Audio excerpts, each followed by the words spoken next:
Bonjour à tout le monde. Donc, nous continuons notre semaine de l'éco-conception et du Green IT sur le site du magazine Programmé, donc sur programmé.com. Donc, aujourd'hui, une session un petit peu particulière. On ne sera pas deux à pouvoir faire un échange, mais on sera quatre en tout. Donc, ce sera une table ronde autour d'un nouvel ouvrage qui est sorti aux éditions ENI, ou qui va sortir.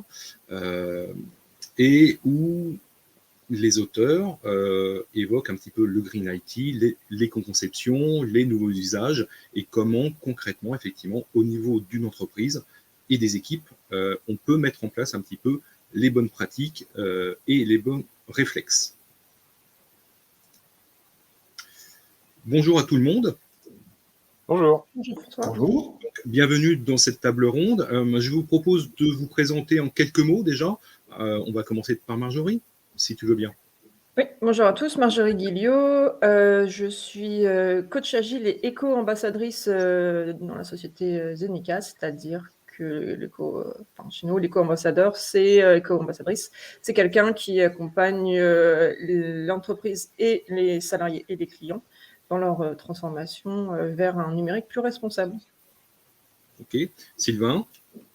Oui, donc Sylvain Révéro, je travaille depuis maintenant un peu plus de 6 ans chez Zenica en tant que consultant et en tant que directeur technique de l'agence de Rennes.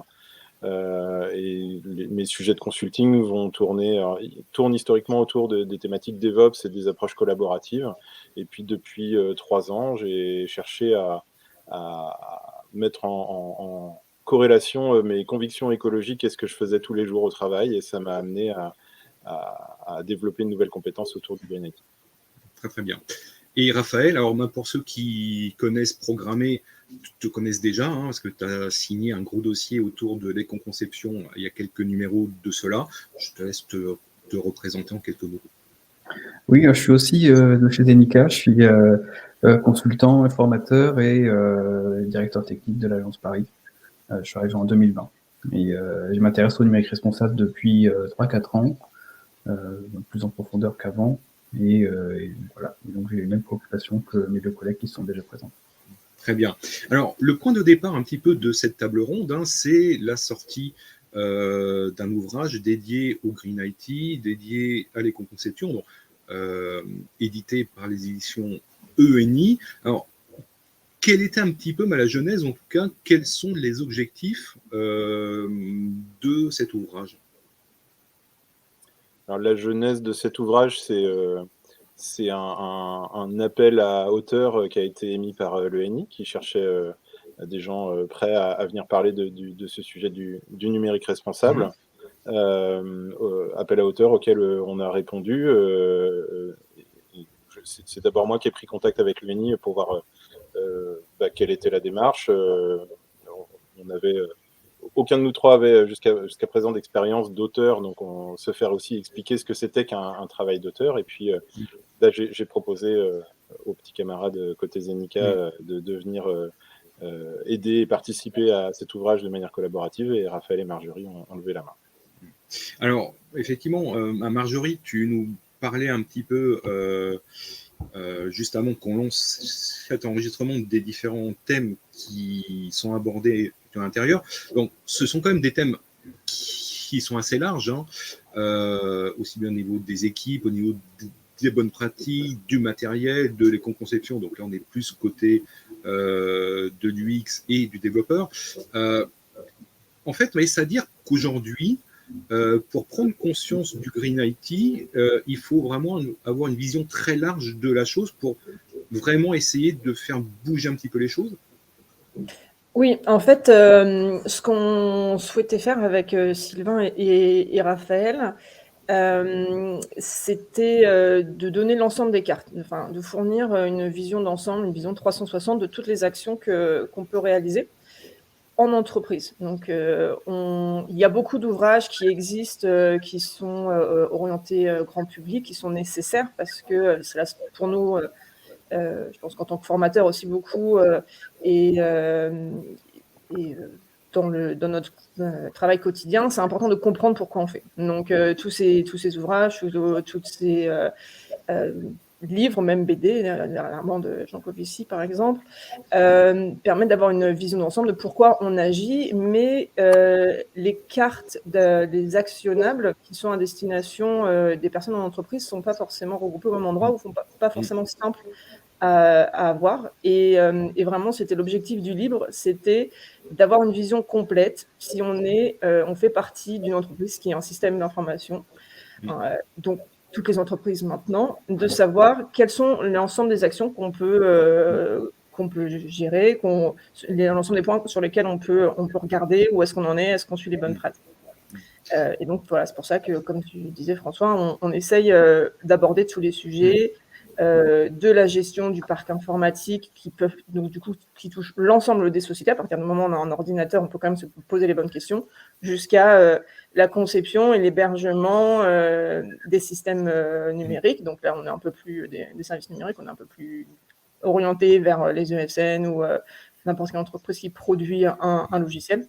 Et vu le changement des services qui existent, on a quand même aussi choisi d'aborder tous ces nouveaux sujets comme le big data, l'IA, parce que c'est à la mode, c'est les buzzwords du moment, et ça peut avoir un impact positif, mais si c'est pas bien géré, ça peut avoir un impact quand même très négatif par rapport à ce que ça peut apporter à côté.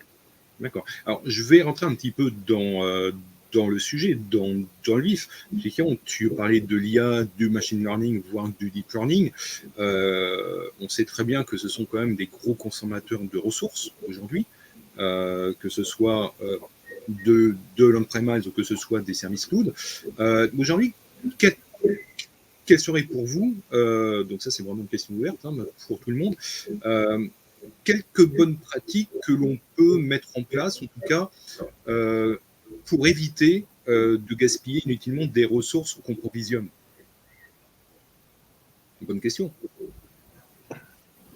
La question assez large, en effet. Oui. Je dirais que la première des réponses à cette question, c'est de questionner l'usage, en fait. La première des bonnes pratiques, c'est de se poser la question de qu'est-ce qu'on cherche à atteindre et pourquoi on met les moyens techniques qu'on est en train de mettre en œuvre en face du but qu'on cherche à atteindre. Pas plus tard qu'il y a quelques minutes, on avait cette discussion-là avec des collègues autour de la blockchain, de se poser la question, est-ce que finalement la blockchain, vu l'impact que ça peut avoir, est-ce qu'il ne faudrait pas tout simplement arrêter de faire la blockchain? Et en fait, là encore, la question, c'est quel est l'usage? C'est-à-dire que si on fait de la blockchain pour permettre de mettre en place des mécanismes de confiance qui soient beaucoup plus décentralisés que les mécanismes qui existent actuellement, et si ça remplace des choses qui, pour le coup, ont déjà un impact environnemental qui est fort, ça peut avoir du sens. Par contre, si c'est mettre en place de la blockchain parce que c'est le buzzword du moment, parce que c'est hype, et on peut évidemment remplacer ici blockchain par big data, on peut remplacer blockchain par machine learning, etc. Si c'est dans un but qui, quelque part, est non vertueux et que ça va créer un usage qui n'est pas forcément utile, là, pour le coup, oui, on peut se poser la question de l'impact environnemental que ça va avoir et du côté positif de cet impact, puisque ce n'est pas contrebalancé par des choses qui vont avoir un impact positif, justement. Alors, j'ai une autre question un petit peu qui rejoint à la précédente. C'est aujourd'hui, on voit que l'on a une transformation numérique où on pousse vertement vers le cloud, vers le 100% cloud, quitte à supprimer tout ce qui est effectivement on-premise, les data centers internes, les salles blanches internes, etc.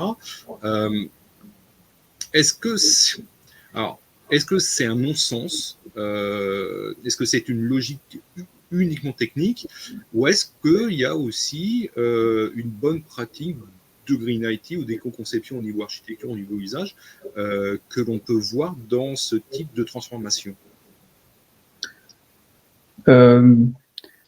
L'intérêt du cloud, c'est qu'on mutualise les choses, on mutualise la puissance qui est consommée pour répondre aux besoins, on la mutualise avec d'autres entreprises. Du coup, là où auparavant on aurait pu avoir des serveurs qui étaient chargés à 20% de leur capacité et qui du coup consommaient de l'électricité. Alors, c'est pas 0, 100, enfin c'est à partir du moment où on allume un serveur, il consomme quelque chose. Après, il consomme plus s'il est actif. Mais du coup, on gaspille un petit peu quelque part ce serveur s'il n'était pas chargé à 100%. Alors qu'avec le cloud, on a l'opportunité de le charger à fond et de concentrer sur moins d'infrastructures, plus de réponses à des besoins, plus de services. On a cette opportunité-là qui est vraiment pas mal. En plus, les fournisseurs de cloud font plutôt des centres informatiques aux règles de l'art, du coup, qui sont très bien optimisés.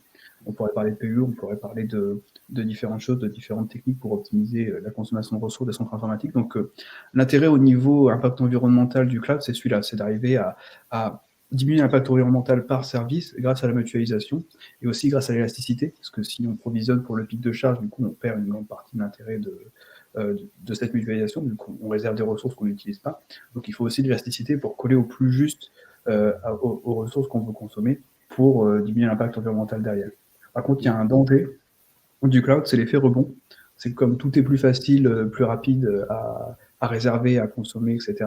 On a moins d'incitation à optimiser et du coup, on risque de dépenser plus de ressources que ce qu'on aurait dépensé dans une autre configuration parce que on crée plein d'environnements et ne les supprime pas, environnement de test, environnement d'expérimentation, ou bien, c'est tout à fait compréhensible, si la prod chauffe et que c'est un peu rouge et que les clients comptent sur nous, on réserve plus de machines, plus de mémoire, on scale un petit peu, mais après on doit optimiser derrière en se disant « Ah, ça a chauffé, qu'est-ce qui se passe? Est-ce qu'on ne peut pas faire mieux ?»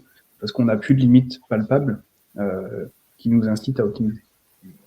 Je voudrais juste rajouter un truc, justement, un espèce de... Pour moi, il y a quand même un frein à cet effet rebond, notamment dans les grandes entreprises où il y a beaucoup de ressources cloud. Encore un petit buzzword, c'est ce qu'on appelle le FinOps, quand même, parce que effectivement, comme les machines elles sont plus chez nous, on paye pas que l'électricité, on paye l'utilisation, on paye l'usage de la machine, et alors qu'avant, on achetait la machine une fois, en plus on avait des avantages fiscaux parce que c'était une immobilisation, etc. Là, tous les mois, on a une facture quand même pour dire où on en est, et alors, c'est pas un frein complet, mais je trouve quand même que ça permet d'avoir un indicateur et de pouvoir réagir rapidement. Ça peut être un des outils qui sont à disposition des entreprises pour suivre. Et si c'est bien suivi, si c'est bien mis en place, on est toujours dans la mise en place des bonnes pratiques. Ça peut quand même être un outil pour les entreprises pour pouvoir suivre leur impact, leur consommation de calcul dans les data centers. Voilà, c'est un outil aussi qui existe pour les entreprises qui peut être intéressant de suivre. Le lien est très clair parce que dans les pratiques qu'on a dans le FinOps, on retrouve des choses qui sont dans les référentiels d'éco-conception. Comme les choses que je viens de dire, profiter de l'élasticité, et en fait, même quelque chose qui est encore plus qu'on pourrait imaginer, c'est vu qu'on commence à avoir des outils pour mesurer, pour estimer l'empreinte carbone au moins des services qui sont déployés sur le cloud, on pourrait imaginer de gérer un budget carbone, du coup d'être radin en carbone, en équivalent CO2, si je veux être précis, et du coup, on pourrait, avec les mêmes outils, les outils FinOps, gérer son budget environnemental. Alors, c'est vrai que lorsqu'on parle au niveau entreprise, mais même aussi au niveau du grand public, du Green IT ou d'être plus responsable au niveau de son numérique, on parle évidemment du matériel, donc tout ce qui va être la réparabilité, l'obsolescence programmée, qu'elle soit réelle ou pas réelle d'ailleurs. Aujourd'hui, effectivement, on a un problème, et notamment en entreprise, c'est qu'on a des cycles effectivement de renouvellement et qu'on renouvelle du matériel, même si celui-ci reste intéressant, que l'on pourrait le garder, voire le réinjecter dans d'autres services. Est-ce que c'est un défi pour de nombreuses entreprises de se dire que peut-être qu'il faudrait casser cette logique de cycle de vie du produit, du matériel, pour le rallonger ou pour mieux l'adapter effectivement aux besoins, ou pour le réintroduire d'une manière ou d'une autre dans le circuit? Alors, il y a deux choses. J'y vais parce que c'est un peu moi qui ai écrit l'article. Alors, pour moi, il y a deux éléments. Effectivement, il y a l'avantage fiscal qui fait qu'un matériel est immobilisé pour 3 ans et que du coup, on a un avantage fiscal sur 3 ans. Et c'est pour moi, une des raisons principales en fait, du renouvellement. Parce qu'effectivement, un ordinateur, au bout de 3 ans, il est toujours fonctionnel. Donc, ce qui se passe, c'est qu'il y a plusieurs éléments quand même qui sont à disposition des entreprises à l'heure actuelle, même si elles ne se posent pas la question de est-ce que je prolonge au sein de mon entreprise la vie de mon équipement. Donc, il y a quand même des actions comme Ordi 3.0, qui est une action de l'État français, ou toutes les entreprises qui vont faire du reconditionnement, de la gestion de seconde vie. Donc ça, c'est quand même des choses qui existent déjà pour les entreprises si elles ne veulent pas remettre en question, en tout cas, leur gestion de 3 ans parce que immobilisation. Ensuite, il y a, donc notamment dans la partie ESN, quand on est vraiment on travaille avec les ordinateurs, il y a certaines personnes qui voient ça aussi un petit peu comme un avantage en nature. On n'a pas d'autres ordinateurs chez nous. Ouais. En tout cas, certains n'ont pas d'autres ordinateurs chez nous. Et donc, on se dit, voilà, tous les 3 ans, comme dans des entreprises, on a le droit à une nouvelle voiture, je vais avoir un nouvel ordinateur qui va me permettre, c'est un peu un avantage, ça me fait économiser de l'argent. Donc, il y a cette question-là qui est, on pensait que c'était un avantage en nature, et donc il y a une partie accompagnement de pourquoi est-ce que peut-être au sein de l'entreprise, j'ai pas besoin de renouveler en permanence pour toutes les personnes mon ordinateur. On peut aussi se poser la question, et là on rentre vraiment dans une démarche RSE, du coup, où on prend réellement en compte notre impact, au lieu de faire gérer par quelqu'un d'autre cette seconde vie d'équipement, identifier des profils qui ont besoin d'un ordinateur, on va dire, performant, donc une nouvelle génération, parce qu'effectivement, quand même, il y a tous ces nouveaux usages dont on a parlé qui nécessitent de la puissance de calcul. Mais un ordinateur, au bout de 3 ans, peut-être qu'il n'est plus suffisamment puissant pour les nouvelles technologies, les nouveaux usages. Ça n'empêche que pour un autre type de métier interne à l'entreprise, on peut aussi se poser la question de recycler, donner une seconde vie. Voilà, mais là, on rentre effectivement, on rentre dans une démarche qui n'est plus du tout que orientée avantage fiscal, parce qu'on est quand même dans une niche fiscale finalement, Oui. mais démarche RSE de re-questionner son outil. Et comme le disait Sylvain, pour l'IA, le deep learning, on est vraiment dans le questionnement de l'usage. Est-ce que j'ai besoin d'avoir un nouvel ordinateur? Est-ce que on a besoin d'avoir tous 2 ou 3 écrans de disponibles? Et là, on va en plus toucher finalement à d'autres questions qui sont la comparaison entre salariés. Et là, on rentre vraiment dans l'accompagnement au changement. Et donc là, il est vraiment nécessaire d'expliquer pourquoi, si l'entreprise choisit de faire ce genre de distinction entre le profil d'utilisation d'ordinateur, on est vraiment au profil d'utilisation d'ordinateur, d'équipement, pourquoi du coup, telle personne a droit à un nouvel ordinateur et moi non. Et là, pour nous, en tout cas, on doit vraiment rentrer dans un accompagnement au changement et puis des questions de transformation qu'on a de toute façon. Ça, c'est intéressant. Alors ça, c'est très, très intéressant, parce que c'était une des questions que j'avais en tête. On sait très bien que dans le monde IT, dans un projet IT, une cause de l'échec, c'est le non-accompagnement, c'est la non-formation, c'est la non-sensibilisation, effectivement, à ce dit projet. Est-ce qu'au bout du compte, on a la même chose, et tu as donné un début de réponse, est-ce qu'on a la même chose quand on lance effectivement au niveau de l'entreprise, au niveau de l'ensemble de l'entreprise et des équipes, un projet, une sensibilisation, effectivement en Green IT, comment il faut accompagner les différentes équipes, et est-ce qu'il faut avoir une différenciation effectivement entre les équipes et bien définir les objectifs? Alors, pour le coup, c'était une conviction forte de notre côté à tous les trois quand on a écrit le livre, c'était qu'il fallait qu'on aborde en profondeur cette question de la conduite du changement, parce qu'en effet, c'est inhérent à toute mise en œuvre de transformation dans une entreprise, il y a une approche de conduite du changement, mais particulièrement sur une approche de transformation Green IT, on est sur un sujet qui, d'une part, va pouvoir aller avoir des impacts chez chez les collaborateurs de manière assez profonde, parce qu'il y a pas mal de gens chez qui ça va toucher à des valeurs personnelles profondes, d'aller travailler sur l'impact écologique. Et donc, en ce sens, ça peut être un facilitateur, mais il faut être capable, un élément facilitateur, mais il faut être capable d'aller chercher ces personnes-là qui auront cette conviction et qui sauront être moteurs. Et puis, d'une manière plus générale, évidemment, lorsqu'on on a répondu là plusieurs fois à tes questions, François, en disant mais oui, mais il faut questionner le besoin. Et c'est des approches dans le numérique qu'on n'a pas forcément suffisamment de dire questionner le besoin. Et donc, parfois, c'est un peu révoltant pour des collaborateurs de se dire oui, mais en fait, je peux changer d'ordinateur, donc je devrais le faire, en fait. Pourquoi on vient questionner le besoin de le faire, finalement, puisque je peux le faire? Et en fait, quelque part, toute l'approche de prise en compte des impacts environnementaux, c'est ça, c'est d'être capable d'arriver à avoir les bons éléments de connaissance et de mesure pour être capable de juger des impacts des choix qu'on va faire.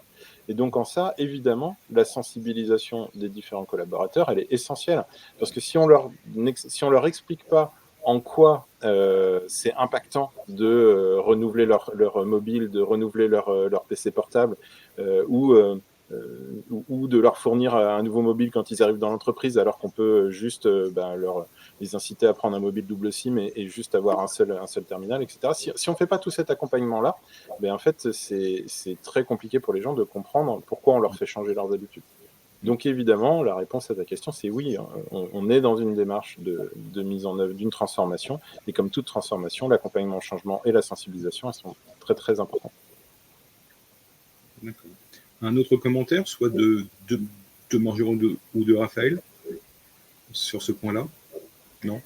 Moi, je rajouterais que, vu les changements législatifs qui sont en cours en Europe, si les entreprises souhaitent que parce que la transition elle va arriver, si ils ne souhaitent pas que ça soit vécu comme un chamboulement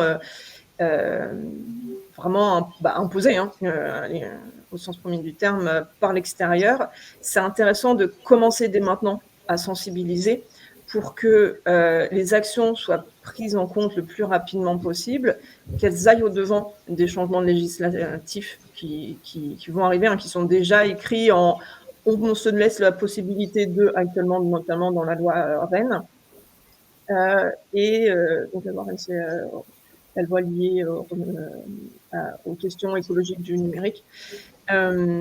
C'est important de commencer à se poser ces questions, de commencer à sensibiliser ses salariés, ses collaborateurs, pour qu'ensuite la transition elle soit amorcée et que s'il y a des vrais changements qui arrivent, on n'ait pas de réticence. Juste un dernier point là-dessus.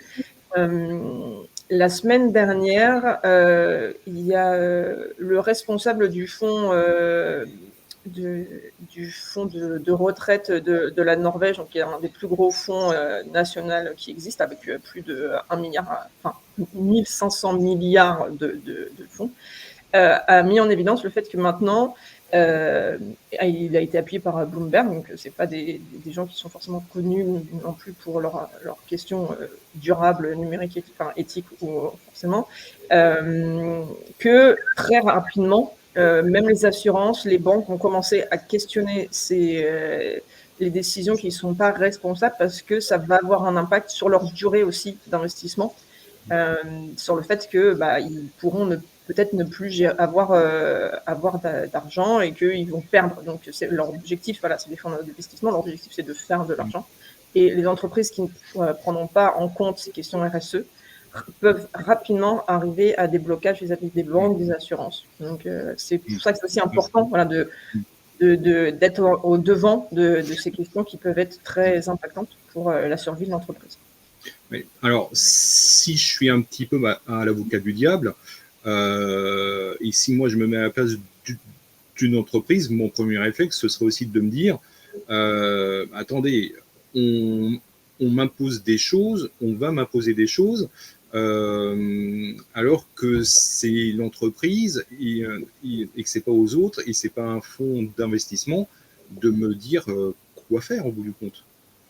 Mais est-ce qu'il n'y a pas un jeu d'équilibre aussi à trouver entre les obligations, dites légal, et puis le reste, parce que Et, c'est quand même la vie de c'est l'entreprise. l'écosystème dans lequel on est qui est comme ça. C'est-à-dire qu'une entreprise, elle évolue dans un écosystème avec d'autres Oui, c'est entreprises, avec des concurrents, avec des clients, avec des gens qui veulent, qui pourraient travailler pour elle. Par exemple, ça, c'est un argument pour les gens sont sensibles à ça, les gens qui sont sensibles à l'engagement de leur employeur environnemental. Donc, c'est aussi un argument pour les entreprises de. Et en fait, dans cet écosystème où les entreprises évoluent, il y a des réglementations. Ça fait partie des choses qu'il faut qu'elles prennent en compte. Il y a des concurrents qui ont peut-être une meilleure image de marque parce qu'ils sont plus écolos, par exemple. Ça fait partie des choses qu'il faut prendre en compte pour pouvoir être compétitif. Et du coup, donc on pourrait se dire, moi, je m'intéresse qu'à l'argent et j'en ai rien à faire. Mais du coup, justement, pour ces gens qui n'ont pas l'aspect éthique, parce qu'il y a des entreprises qui ont une dimension éthique et qui font attention à leur impact, pour les gens qui n'ont pas cette dimension éthique, c'est à ça que sert la réglementation. Pour ça qu'on les pousse en France. Ok. Alors, je vais peut-être avoir une question un petit peu bête. Alors là, effectivement, on a la chance d'avoir des personnes qui sont en Île-de-France, d'autres en province. Est-ce que vous constatez une différence? Alors, c'est vrai qu'en France, on aime bien opposer la province et puis Paris, hein, ça c'est vrai. Est-ce que vous voyez une différence d'approche ou d'appréciation ou de sensibilité à ces questions-là entre les grandes métropoles ou même entre les régions? Ou pas du tout? Oui. Ok. D'accord. Je vais dire, je n'ai pas ce ressenti, mais je vais laisser Marjorie développer du coup.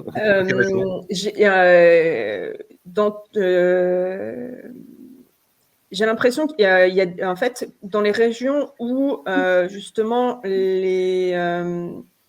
alors soit les grosses entreprises qui sont représentatives, qui sont des grosses entreprises de la région, ou lorsque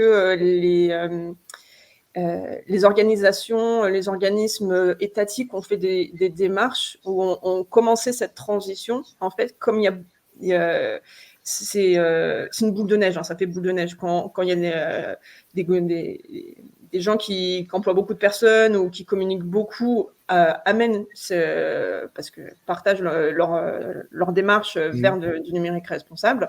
Ça va amener plus de personnes à dire qu'ils le font aussi, ou ça va encourager les autres à le faire. Et moi, dans les lectures que j'ai, les articles, les communications que je vois, j'ai vraiment cette impression de lorsque en fait on a un organisme porteur qui a démarré cette démarche de transition, il y a plus de choses qui arrivent. Je vais prendre l'exemple par exemple de Rennes ou Grenoble. Donc Rennes, où la métropole de Rennes a vraiment une démarche éthique et responsable. En fait, il y a plein de groupes de communication ou de groupes d'action, de réflexion, d'entraide entre les entreprises qu'on voit dans beaucoup de publications autour du numérique responsable. Et à Grenoble, donc on a aussi cette question écologique de façon générale. Et il y a des points qui arrivent, peut-être pas encore au niveau des grosses entreprises qu'on a à Grenoble, mais les universitaires aussi de l'université ou de certaines écoles à Grenoble posent beaucoup de questions et sont leaders aussi dans c'est peut-être plus une question de réseau local. C'est pas forcément Paris contre la province. C'est plus lorsque dans une zone il y a une grosse organisation, une grosse entreprise qui a fait cette démarche et qui publie ses actions. Voilà, on sent une émulsion autour de. C'est pas Paris vs province. C'est plus. D'accord. Il y a des clusters de gens qui s'y intéressent en fait. C'est ça le. D'accord. Surtout qu'il y a une question derrière aussi. Pardon, rappel, vas-y, t'avais pas terminé. Non, j'allais dire de façon plus générale, je sais pas pourquoi on fait cette opposition Paris-province, parce que, en tout cas, dans mon expérience à moi, je comprends pas, je vois pas l'intérêt. Peut-être qu'il y a un siècle, c'était pertinent, mais actuellement, je me dis, il y a des grandes villes, il y a d'autres grandes villes. Alors qu'on fasse la différence entre quelqu'un qui habite en centre-ville et quelqu'un qui habite en périphérie, qui doit faire 40 km de voiture pour travailler, je comprends. Mais Paris versus le reste, ça me paraît moins pertinent comme découpage. Et pour rebondir sur ce que disait Marjorie, c'est vrai que quand un acteur local va mettre en place des des démarches responsables, éthiques, et va le faire savoir. Ça va également avoir un impact qui est non négligeable sur l'attractivité de l'entreprise vis-à-vis du bassin de l'emploi. Et comme on est sur un marché de l'emploi, de l'informatique qui est tendu, sur lequel il faut se battre pour recruter les bons profils, ça a peut-être aussi cet effet boule de neige-là. C'est-à-dire qu'à partir du moment où sur une zone géographique, une entreprise ou un acteur étatique ou local a commencé à fortement communiquer autour de ce type d'approche, bah, ça va mécaniquement attirer les profils, attirer les gens qui sont intéressés par ça. Il y a des études aujourd'hui qui montrent que chez les générations diplômées en ce moment, c'est un critère de choix très très fort, le côté RSE au sens large. Et donc de fait, il y a peut-être aussi des territoires qui se développent autour de cette notion-là, tirés par un ou deux grands acteurs qui vont dans le bon sens. Très, très bien. Alors, on va bientôt arriver au terme de cette table ronde. Alors, je vous propose qu'on fasse un petit tour de table, enfin, virtuel, et que chacun me donne 2-3 bonnes pratiques ou points de friction qui, pour vous, sont vraiment essentiels à prendre en compte quand on a une démarche autour du Green IT au niveau d'une entreprise. Alors, je vous laisse qui se lance. On ne va pas faire ça pile ou face. Bah, donne un ordre, sinon ça sera. On va pas savoir. Vas-y, Raphaël, tu commences. Je pense qu'il faut. Alors, on parle du point de vue de l'entreprise. Il faut que les gens soient formés et comprennent bien les différents enjeux, les actions clés, enfin les grands enjeux. Où est l'impact, comment il est réparti, et les actions, pourquoi on les mène, pourquoi on dit il faut pas pousser à l'obsolescence des terminaux, et pourquoi quand on dit consommer moins de ressources, pourquoi on dit consommer moins de ressources, parce que après, une fois qu'on comprend mieux le sujet, ben, on peut avoir des actions éclairées et pas des fausses bonnes idées. Par exemple, arrêter de supporter les navigateurs parce que ça fait 10 kilos de JavaScript en plus. Est-ce que c'est une bonne idée? Je ne suis pas sûr, ça dépend du contexte, mais a priori non. Et du coup, en comprenant les enjeux, on arrive à choisir les bonnes actions. D'accord. Pour aller dans le prolongement de ce que dit Raphaël, en effet, comprendre, c'est important. On voit aujourd'hui qu'il y a pas mal d'outils qui existent, qui permettent de faire de la mesure d'empreinte environnementale de services numériques, mais c'est encore assez éparpillé, assez dispersé. C'est des outils qui sont souvent prévus pour être utilisés de manière plus unitaire. Moi, je pense qu'une autre bonne pratique, ça peut être de s'approprier ces outils-là et de les utiliser au quotidien. Et typiquement, c'est des choses sur lesquelles on travaille, de pouvoir avoir des plateformes qui vont aller s'intégrer dans les plateformes d'intégration continue, par exemple, enfin, des outils qui vont s'intégrer dans les plateformes d'intégration continue et qui vont permettre à une équipe de développement au sens large d'être capable d'avoir des mesures pertinentes sur l'empreinte de ce qu'ils réalisent. Donc, sensibiliser et ensuite mesurer ce qu'on fait, mesurer pour pouvoir s'améliorer. Très bien. Marjorie, c'est toi qui vas conclure. Et je conclurai par le fait que mettre en place des services numériques responsables, en fait, on a déjà, alors pas d'outils techniques forcément, mais des bonnes pratiques en fait avec lesquelles on travaille depuis 10 ans, voire beaucoup plus, qui sont les questions autour de ce qu'on disait, on a le besoin, le questionnement du besoin qu'on aborde par exemple à travers des réflexions de design thinking, de lean, d'agilité. Donc ça, c'est des choses qui sont normalement déjà en place dans les entreprises. Et pour tous les questionnements de conception, on a aussi des choses qui, c'est pas nouveau, c'est juste réutiliser les outils de craftsmanship, d'accessibilité aussi que les développeurs ont déjà à leur disposition pour pouvoir renforcer les pratiques de numérique responsable. Donc, c'est une révolution tout en s'appuyant sur des outils et des connaissances que lorsqu'on crée des services numériques responsables, on a on a dans nos manches. Et donc, voilà, c'est une révolution qui est comme à portée de main. D'accord. Très très bien. Merci beaucoup à vous trois. J'espère que ça a plu à celles et ceux qui nous ont écoutés. Alors toutes les vidéos et cette table ronde sont à retrouver évidemment sur programmer.com et aussi en version podcast. que vous trouverez sur différents sites de podcast. Merci à tout le monde et je vous dis à très bientôt. Merci François. Merci.